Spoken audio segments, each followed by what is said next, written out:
Assalamualaikum warahmatullahi wabarakatuh. Halo semuanya, perkenalkan nama saya Nur Anissa dengan NIM 860428197. Saya merupakan mahasiswa Universitas Terbuka.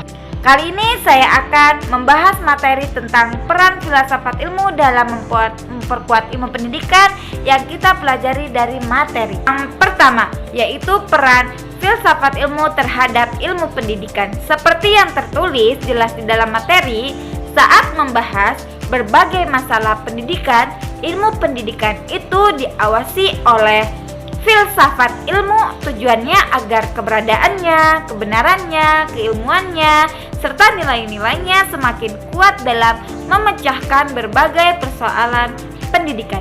Artinya adalah dari segi eksistensi, filsafat ilmu menjamin kalau ilmu pendidikan ini memang sah dan jelas kedudukannya sebagai bidang ilmu. Dari segi keilmuannya, filsafat ilmu memastikan kalau perkembangan ilmu pendidikan ini selalu berpegang pada aturan keilmuan yang benar, teratur, dan bisa dipertanggungjawabkan.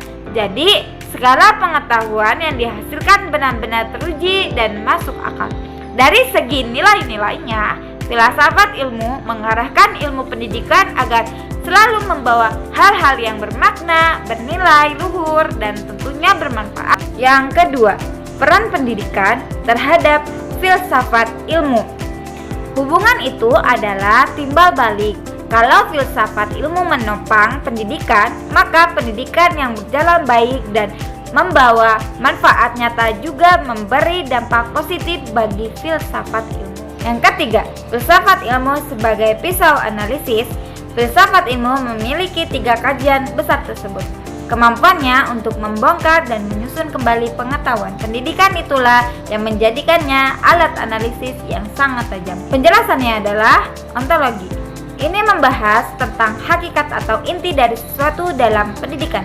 Kajian ini menjawab pertanyaan mendasar seperti apa itu pendidikan sebenarnya, apa hakikat manusia yang dididik, dan apa hakikat pengetahuan itu sendiri. Dengan memahami intinya, kita bisa melihat dasar segala hal yang berkaitan dengan pendidikan secara lebih mendalam.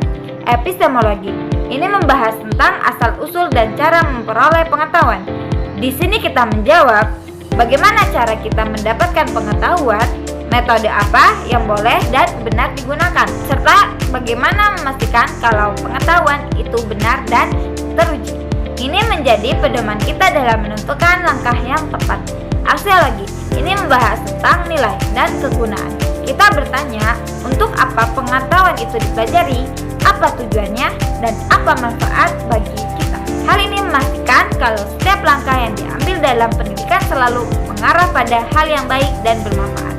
Keempat, contoh konkret penerapannya dalam kebijakan pendidikan. Pemerintah menerapkan pendidikan sebagai hak seluruh warga negara dan sarana pengembangan potensi manusia seutuhnya.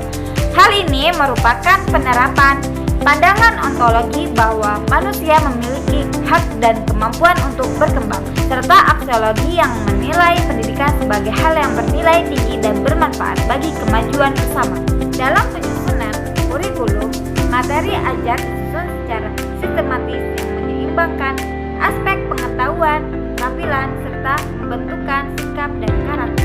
Ini adalah penerapan epistemologi dalam cara menyusun dan menyampaikannya pengetahuan, serta aksiologi agar ilmu yang dipelajari benar-benar bermanfaat dan membentuk kepribadian yang baik. Dalam proses pembelajaran, guru memahami keunikan setiap peserta didik, menggunakan metode yang terencana dan tepat, serta membimbing mereka untuk tidak hanya pandai secara akal tetapi juga berbudi luhur dan berguna bagi lingkungan. Kesimpulannya, sebagai simpulan, filsafat ilmu berperan menjadi dan memperkuat keberadaan keilmuan serta nilai dalam ilmu pendidikan. Sementara pendidikan menjadi sarana yang memperkaya dan mempertajam pengetahuan filsafat ilmu.